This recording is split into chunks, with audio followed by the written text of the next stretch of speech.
في هذه الساعة وفي كل ساعة وليا وحافظا وقائدا وناصرا ودليلا وعينا حتى تسكنه أرضك طوعا وتمتعه فيها طويلا.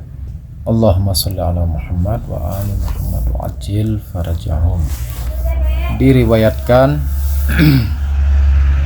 di dalam kitab Nahjul Balaghah hikmah yang ke-98, diriwayatkan Amirul Mukminin alaihi salam mengatakan, iqilu al-khabara idza sami'tumuhu akla riayatin la akla riwayatin fa inna ruwatal ilmi katsirun wa ru'atahu qalilun.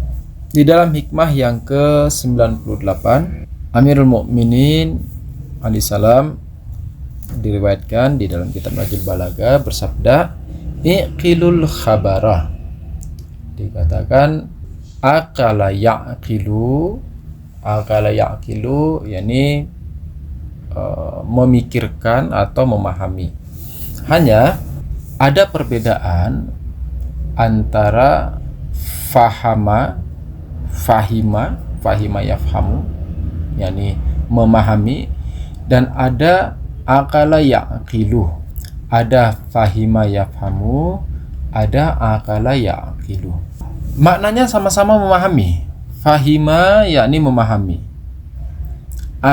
akala juga memahami. Tetapi ada perbedaan yang mendasar.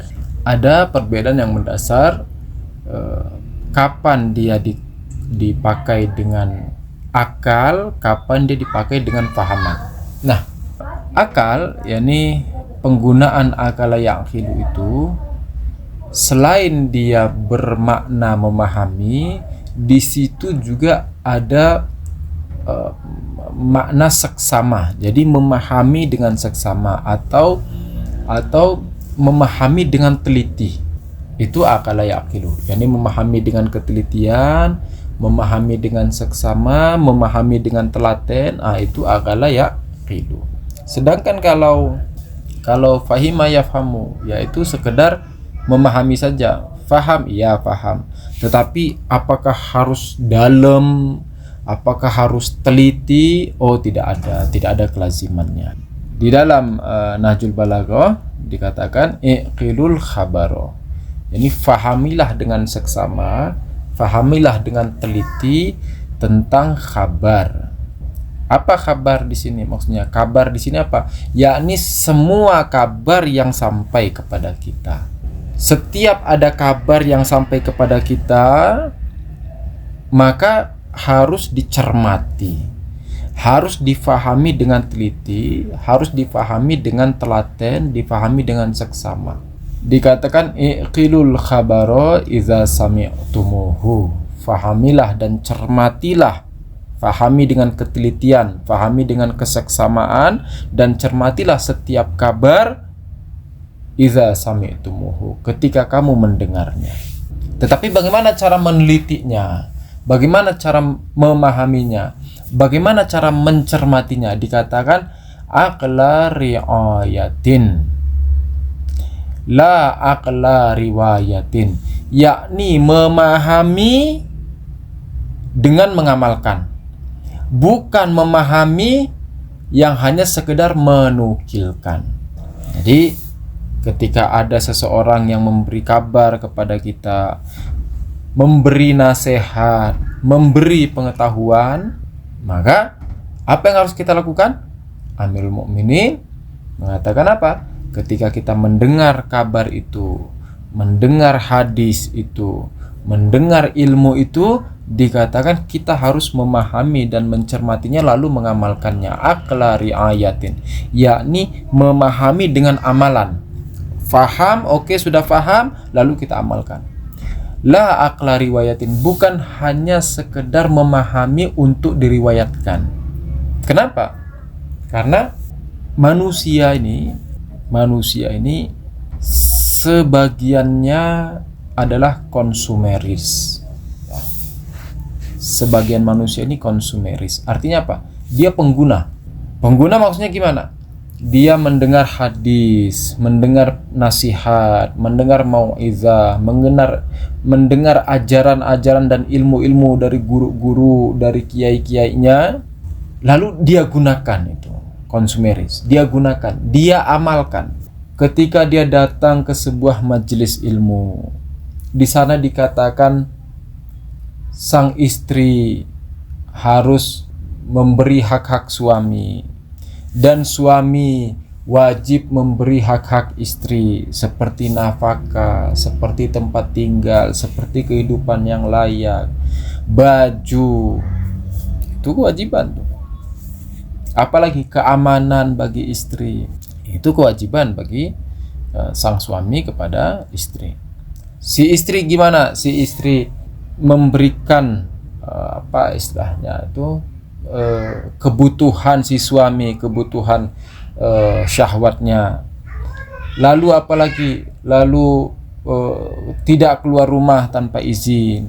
Itu juga kewajiban sang istri bagi suaminya.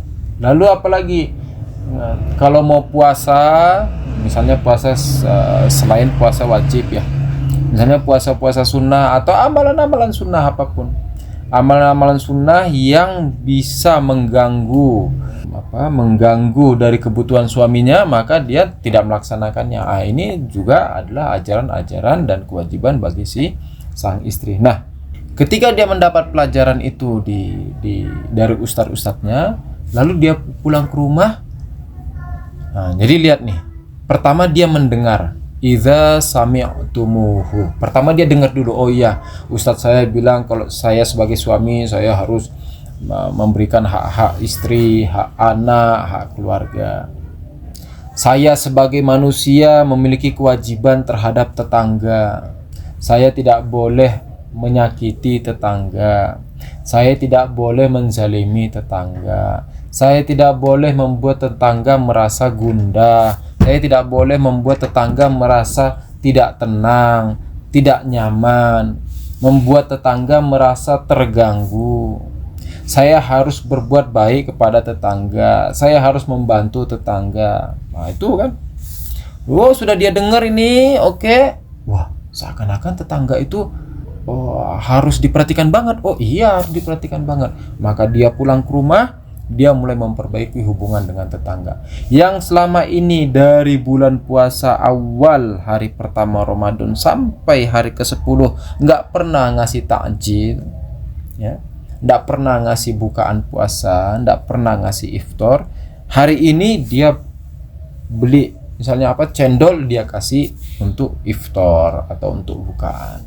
Nah, kenapa? Karena dia habis mendengar dari pelajaran ustadznya. Jadi mendengar, setelah mendengar lalu dia pahami dengan seksama, dengan cermat. Oh iya benar, saya harus berbuat baik kepada tetangga, karena saya juga sebagai tetangganya dia, saya berharap dia berbuat baik kepada saya, maka saya juga harus berbuat baik kepada dia, kan begitu. Setelah dicermati lalu diamalkan, beli es cendol lalu kasih ke tetangga. Nah, ini 3 tahapan itu: mendengar, mencermati, lalu mengamalkan.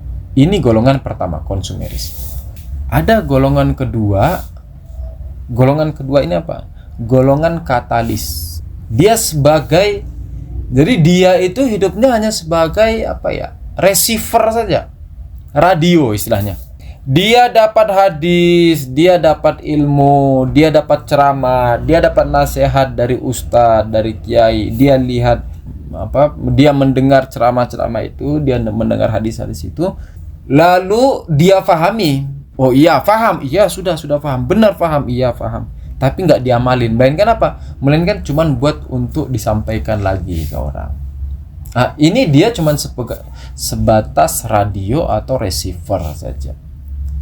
Jadi manusia itu begitu. Ada yang konsumeris, ada yang receiver atau katalis tadi.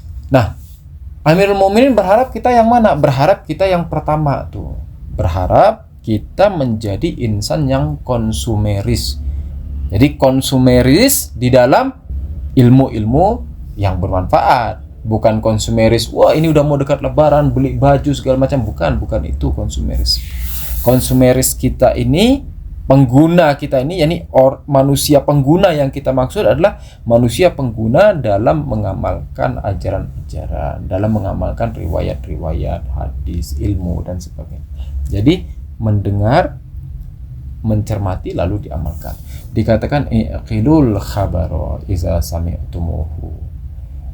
Fahamilah kabar, hadis, ilmu dari ustadz-ustadz itu ketika kamu mendengarnya. Bagaimana cara memahaminya? Aqla riayatin, fahaman dan cermatan yang dengan amalan. La aqla riwayatin, bukan sekedar memahami untuk dinukil kembali, untuk disampaikan kembali. Kenapa? Karena kita nanti akan menjadi radio, sebatas radio.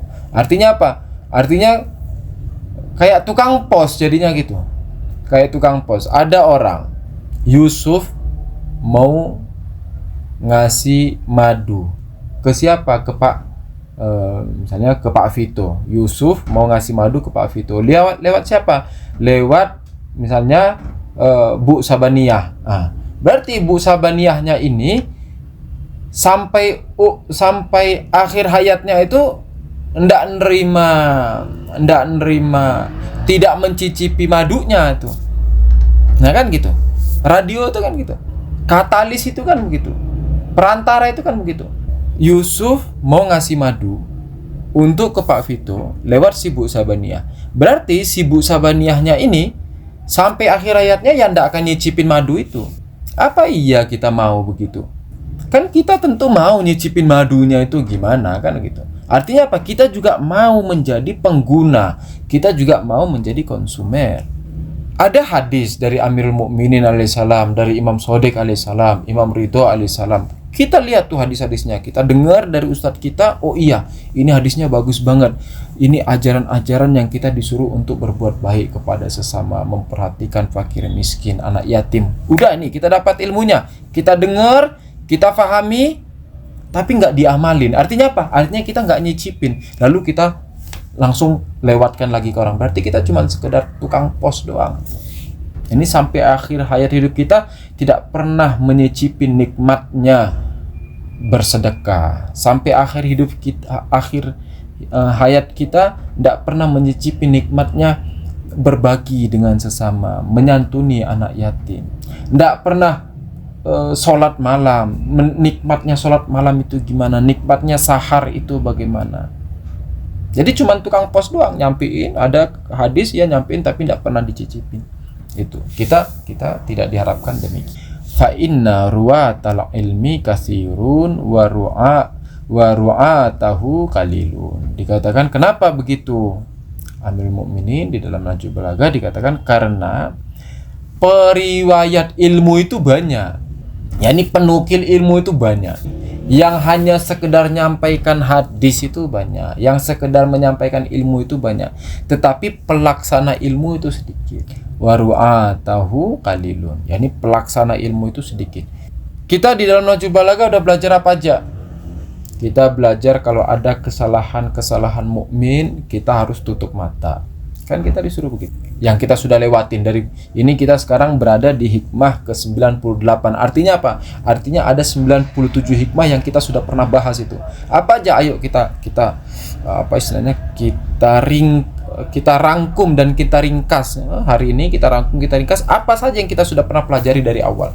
Yang pertama, kalau ada kesalahan-kesalahan mukminin, mukminat, saudara-saudara kita, misalnya tergelincir dalam dosa, atau melakukan sebuah kemaksiatan, kita disuruh ngapain? Disuruh menutup mata. Apa maksudnya menutup mata? Yani bukan justru mencari-cari aib orang, bukan justru mau mengintip-ngintip dari celah bambu atau dari lobang, itu dia kesalahannya apa. Justru di depan mata kita disuruh, istilahnya saya tidak lihat. Kenapa? Karena dikatakan orang yang mukmin itu, orang yang berwibawa itu, orang yang bermartabat itu terkadang juga dia tergelincir. Maka kita Ya tutup mata, ya kita akan menganggap ya mungkin dia kali ini melakukan kesalahan dan ini bukan dia sengaja misalnya, atau ini bukan dia bukan sedang mau menunjukkan kemaksiatan misalnya, kan gitu. Lalu apa lagi yang kedua?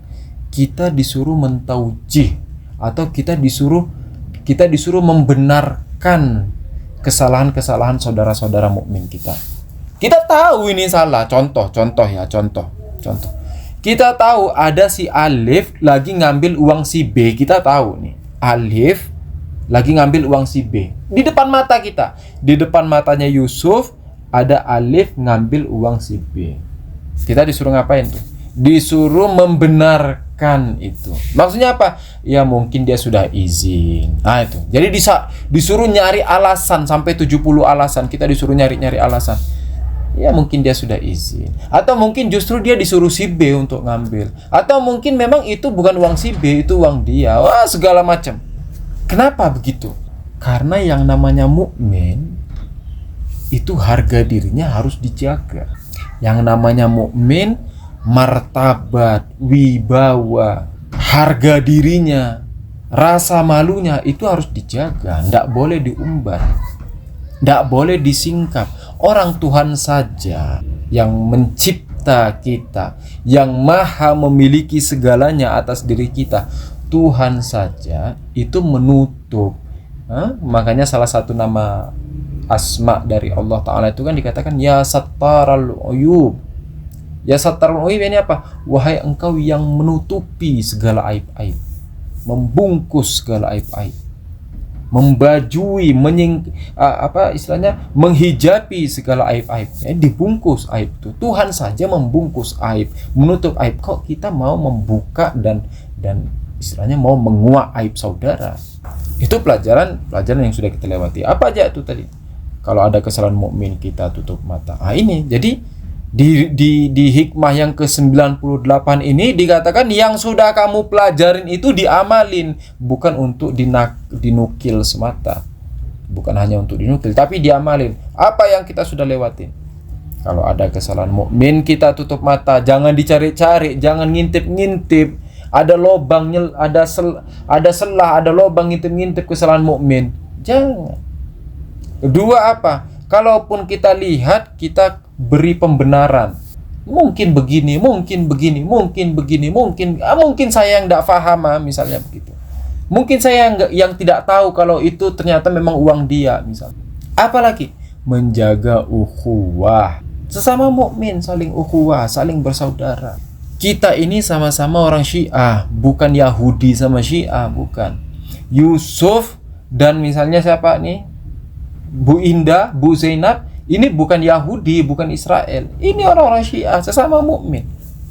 Artinya ketika kita sesama mukmin, kita harus saling menjaga.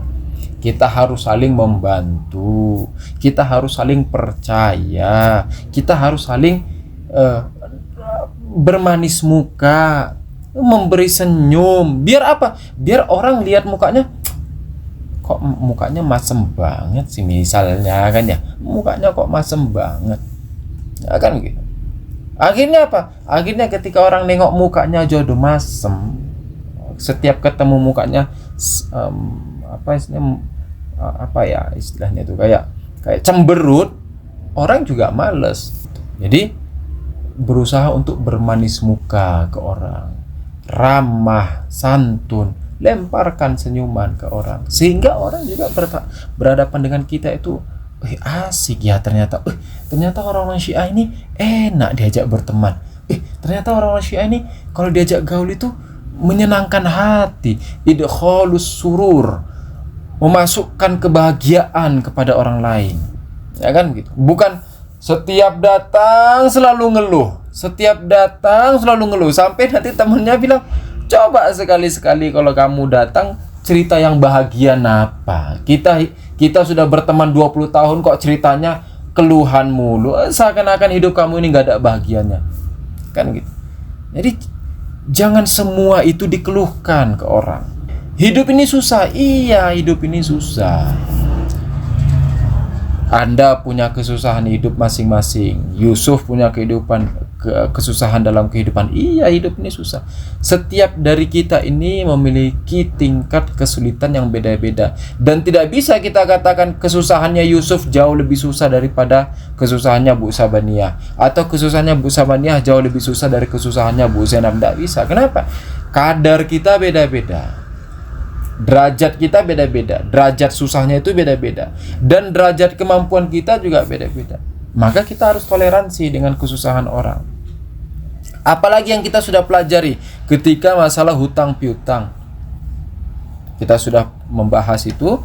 Dikatakan apa? Ketika ada mukmin yang butuh untuk penyelesaian ekonomi, untuk buka puasa misalnya, anak mau sekolah misalnya, istri yang sedang sakit misalnya, nggak punya uang, datang ke kita mau meminjam uang. Dikasih, kalau ada dikasih.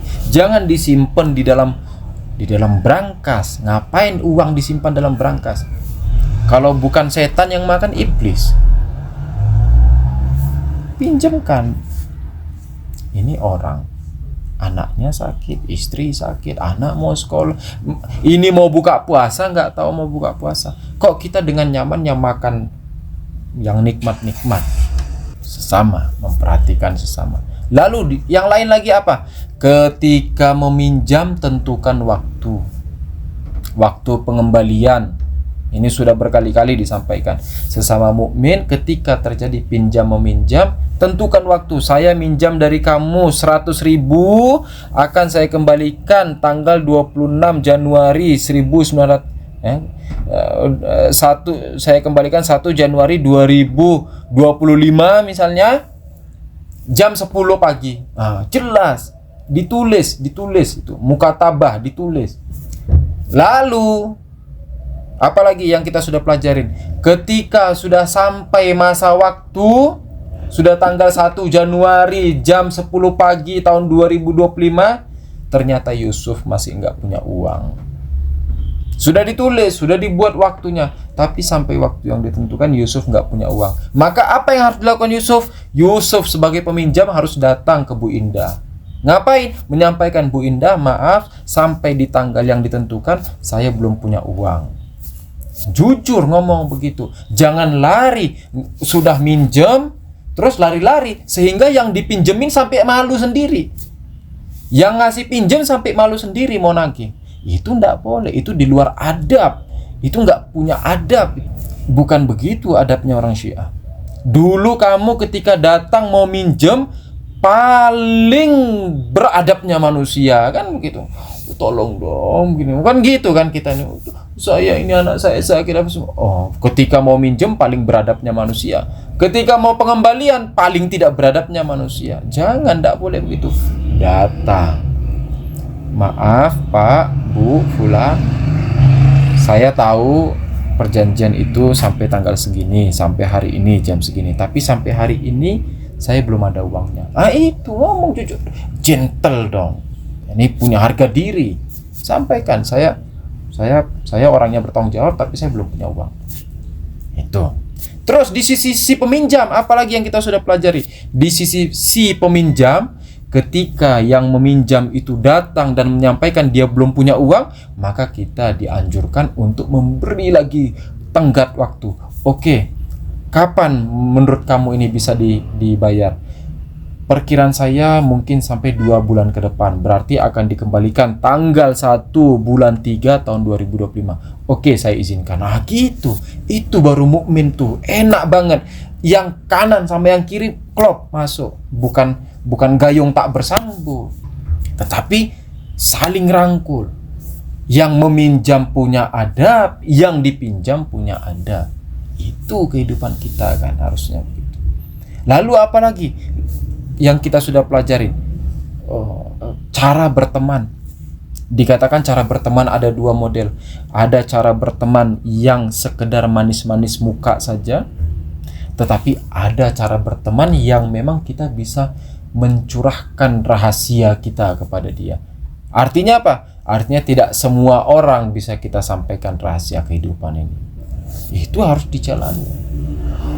Jadi sudah dipelajarin, ya dijalanin. Insya Allah kita menjadi orang-orang yang menang. Allah kita menjadi orang-orang yang berhasil melewati semua ujian ini. Saya kira cukup demikian hari ini.